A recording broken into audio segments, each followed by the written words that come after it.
un problème de lecture. Vous savez, le peuple, tout le monde parle du peuple. Mais est-ce qu'on parle vraiment du peuple? Tout est une question de lecture et de conquête de sens dans l'espace public. Quand on parle de le peuple est fatigué, c'est parce qu'on se projette soi-même sur une prétendue fatigue. Hein, et on veut amener les gens à partager votre critique d'un régime. Donc il y a toute une bataille et un débat à faire. Et je pense que c'est ça qui est important. Il faut inviter les Sénégalais à débattre et les intellectuels à revenir prendre place dans l'espace des médias et dans l'espace des débats. C'est ça qui fait qu'aujourd'hui, on a des problèmes et qu'on puisse permettre de faire de la critique facile. Alors, avant d'écouter ta chanson, je voudrais juste te dire que ton album cartonne grave dans Dakar, à la radio, à la télé, dans mon quartier. Ça, c'est Anta, Terminal à Rufis, qui dit ça, sur un des sites que j'ai vu. La musique, j'adore le grain de ta voix, je peux parler des heures de ta musique, ça c'est Benoît. Alors, ça doit être pas mal, on va écouter votre musique. Papa.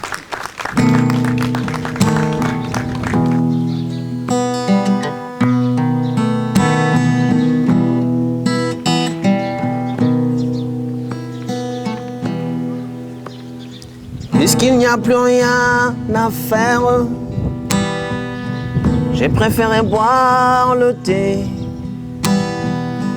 Puisqu'il n'y a plus rien à faire,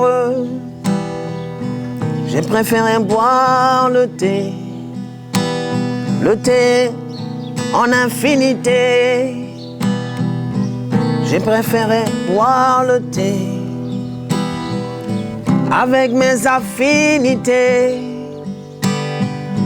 Réunis en comité autour de cette sommité. Le thé en trois divisé. Le thé sénégalais. Pour tous ces gens qui nous blâment, je vais vous expliquer. Braves gens qui nous blâment pour notre oisiveté. Au lieu d'aller casser, tout le temps revendiquer, en colère ou excité, nous en toute amitié, on préfère discuter de nos avenirs bouchés, du pays surendetté, de toutes ces vies brisées, de l'actualité du quartier. Avec mes affinités, réunis en comité, autour de cette sommité, le thé en trois divisé. Le thé sénégalais, le thé sénégalais, le thé sénégalais, le thé sénégalais. Braves gens, sachez cependant que si l'on ne buvait pas ce thé, le pays tout entier aurait brûlé. Et tout vaut bien avec calciné.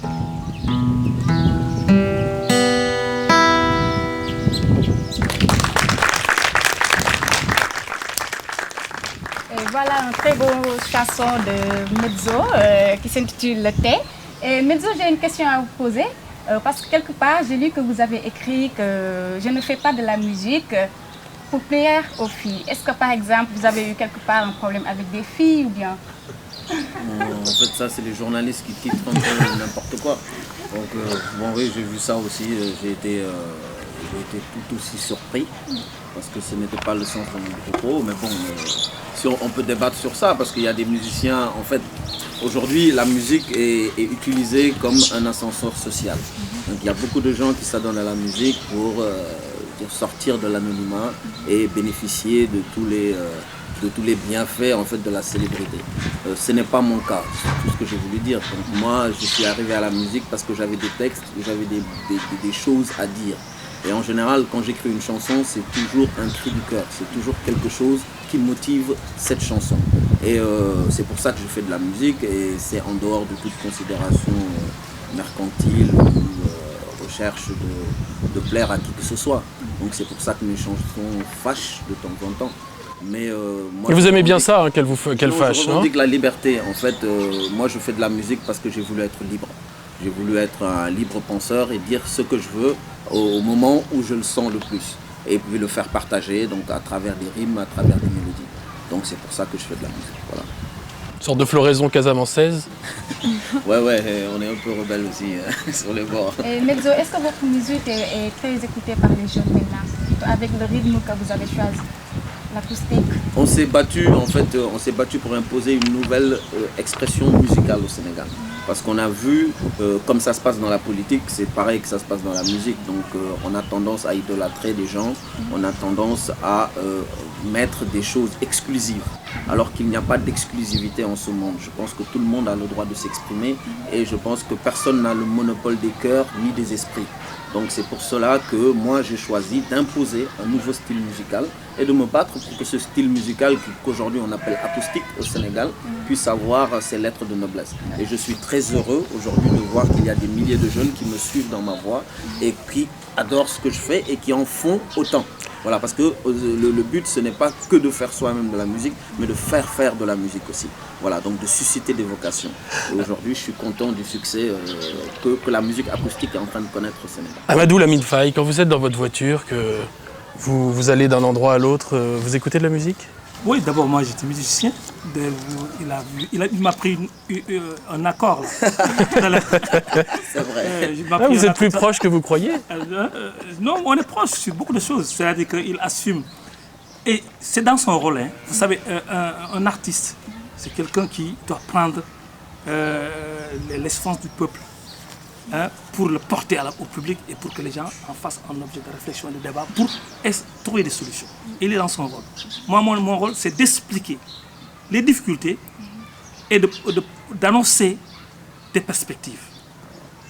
Bon, mais je le fais avec une approche scientifique. Mais quand on écoute le thé, par exemple, est-ce qu'on ne se dit pas justement, comme il le dit, que le thé, Dieu merci, ça évite les révolutions? C'est une thématique qui restitue un peu ce qui se passe au Sénégal. Beaucoup de jeunes oisifs, le problème de l'emploi, autour du thé, trouvent un exécutoire et oublient les problèmes et qui auraient pu peut-être les amener à aller dans la rue, faire autre chose, la violence. Il traduit la vie réelle, mais il ne peut pas l'expliquer parce qu'il n'a pas le paradigme ou les outils scientifiques pour les expliquer. Donc je ne lui en veux pas, je compte, au contraire, je l'encourage à être le reflet de l'image et du vécu des Sénégalais. Moi, mon rôle, c'est d'expliquer que ce vécu est pris en charge et il y a des stratégies pour ça. Même si aujourd'hui les solutions ne sont pas trouvées, ou sur le court terme, mais à long terme, elles sont trouvées parce qu'on investit dans des secteurs prioritaires stratégiques. On investit aussi dans des priorités conjoncturelles. On ne peut pas mettre toutes nos ressources sur les projets conjoncturels, le manger, le boire. Il faut aussi assurer le manger et le boire dans le futur. Et ça, c'est les priorités stratégiques qui vous permettent de l'obtenir en musclant votre économie. Donc il est dans son rôle, je suis dans le mien. Il est engagé pour refléter le vécu des pays en bon sénégalais. Moi, en tant qu'intellectuel disposant de l'outil de l'analyse, je vais au fond pour questionner les variables et les expliquer. Et c'est ce que je fais dans mes livres. Juste une dernière question, vous avez un point commun tout de même, vous vous occupez tous les deux d'un engagement qui est les enfants. Vous, par exemple, vous avez fait le tour des écoles, tourné des écoles, je crois bien, hein, dans plusieurs écoles du Sénégal. Oui, et vous êtes attaché à un projet qui s'appelle la Case des Tout-Petits. Allez-y, parlez-nous de cet engagement. En fait, moi, je fais le tour des écoles parce que, tout simplement, ma chanson Djemberin avait super bien marché au niveau des enfants. Et les enfants, en fait, c'est eux qui m'ont donné ma première crédibilité musicale ici au Sénégal. Et je me suis dit que ces enfants-là étaient l'avenir du pays. Et que si aujourd'hui, les adultes en étaient arrivés à ce stade, parce que moi, je trouve le stade du Sénégal catastrophique, donc en termes d'éducation, en termes de santé, en termes de... Je pense que le bilan, contrairement à mon ami... écrivain. Vous êtes audacieux, Non, c'est mon ami. Moi, je trouve le bilan du Sénégal catastrophique.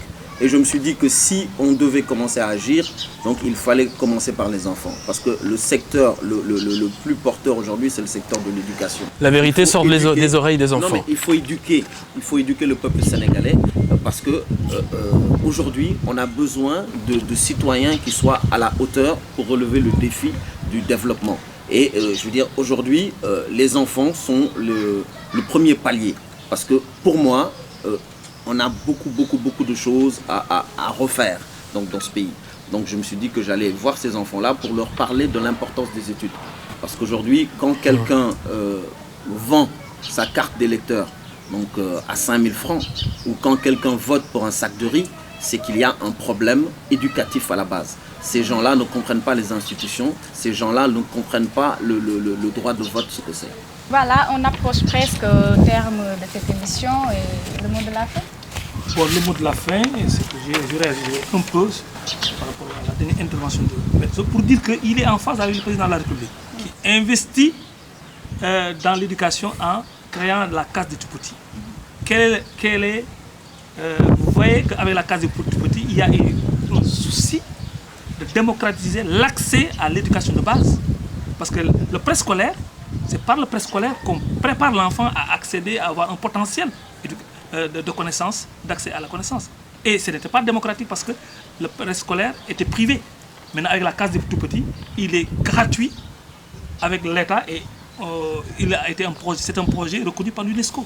Donc vous êtes en phase avec les politiques, mais votre problème c'est de venir, qu'on vous explique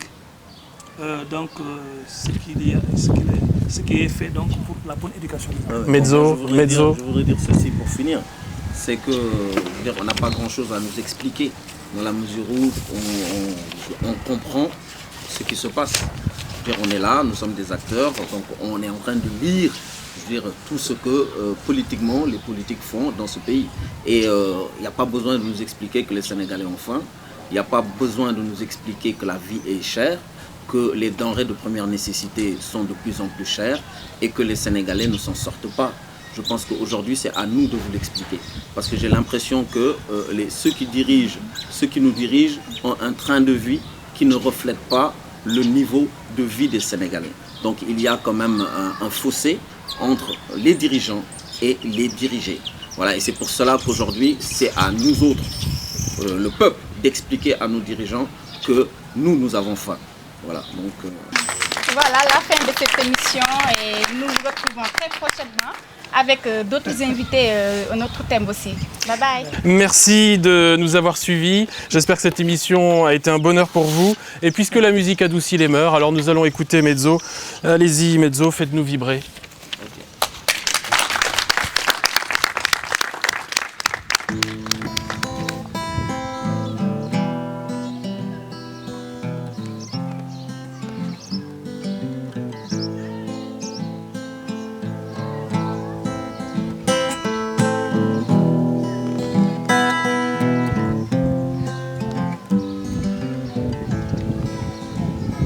Connais-tu mon beau village qui s'étend au bord de l'eau avec son beau feuillage de fromager géant? Connais-tu mon beau village qui s'étend au bord de l'eau avec ces beaux rivages qui font face à l'océan? Entends-tu ces femmes qui chantent et qui dansent dans la forêt dense? À Djembera, Djembera, Djembera, village de Casamance. À Djembera, Djembera, Djembera, village de son enfance. Connais-tu mon beau village qui s'étend au bord de l'eau Entends-tu ces femmes qui chantent et qui dansent dans la forêt dense? À Djembera, Djembera, Djembera, village de Casamance. À Djembera, Djembera, Djembera, village de son enfance. Il y est né, il y est retourné. Que la terre de Djembera lui soit légère. Il y est né, il y est retourné. Que la terre de Djembera lui soit légère. Cette prière est pour mon père. Que la terre de Djembera lui soit légère. À Djembera, Djembera, Djembera, village de Casamance. À Djembera, Djembera, Djembera, village de son enfance. À Djembera, Djembera, Djembera, village de son enfance.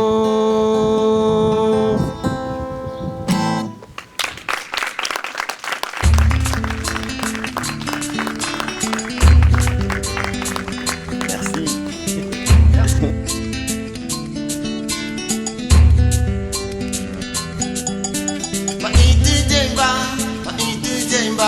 Maiti Jemba, ya damna amaro.